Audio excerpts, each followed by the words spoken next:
everyone. Good afternoon. Thanks so much for coming over to this event on a very busy summer weekend. In spite of the closed highways and bad traffic and road constructions. Thank you so much. And to reward everyone's enthusiasm and the time, I promise you won't be disappointed, okay? However, if someone do get disappointed in the end, don't blame on me, blame on our guest speaker.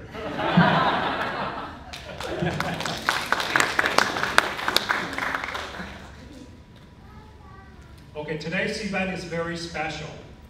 We have the honor to have a really distinguished guest to come over to our community to speak to us, who is our former governor and the current governor candidate, Mr. Tim Plenty.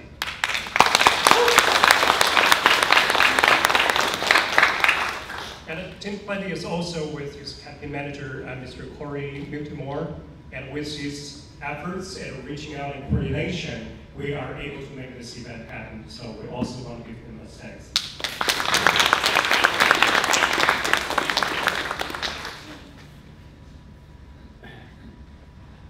Mr. Tim Plenty, leading our state for straight 8 years in the governor's office, he has made some really impressive accomplishments in the office. And today I want to take a moment to quickly go over some highlights of his background. Mr. Tim Plenty is the son of a truck driver whose mom died when he was 16. He grew up in a working class family in South St. Paul and became the first person in his family to graduate from college, working his way through the University of Minnesota. Mr. Plenty was elected governor in 2002 during tough economic times, but he balanced Minnesota's budget by making tough choices and holding government accountable.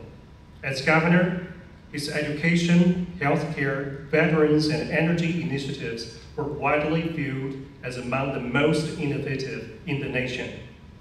When Plenty was governor, Minnesota finished the #1 in the nation in ACT scores and ranked among the top 3 states in student math and science education. He increased education funding and cut state government waste. He held spending increases to the lowest level in 40 years in our state. Minnesotans re-elected him to a second term in 2006. After leaving public office, Mr. Tim Plenty served as the leader of the Financial Services Roundtable. And now, he's running for governor because Minnesota faces new and difficult challenges in a challenging economy.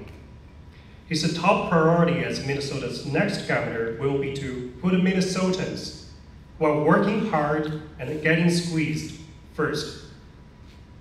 Today, with the primary election only 10 days away, we have a great opportunity for Mr. Plenty to have a dialogue directly with the members from our community, explain in details about his decision about the election and also his vision for leading our state. But before we want to have Mr. Plenty take the stage, I want to give him a brief introduction of our own community to let him know who we are and what we care about, so that will help him to know our audience a little bit.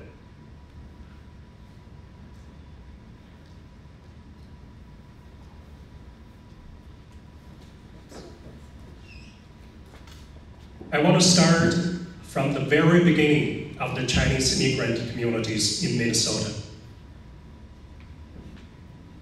So thanks for the History Center of Minnesota. We know now the first record of Asian in our state is a Chinese gentleman whose name is Wang Xiling. Excuse me,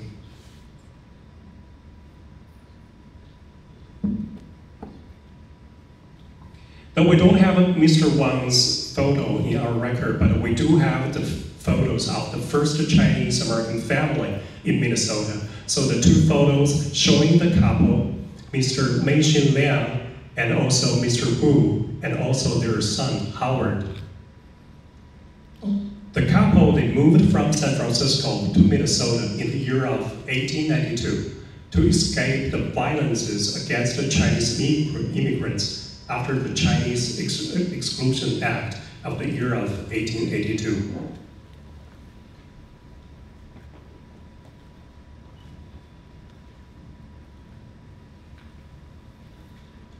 Can everybody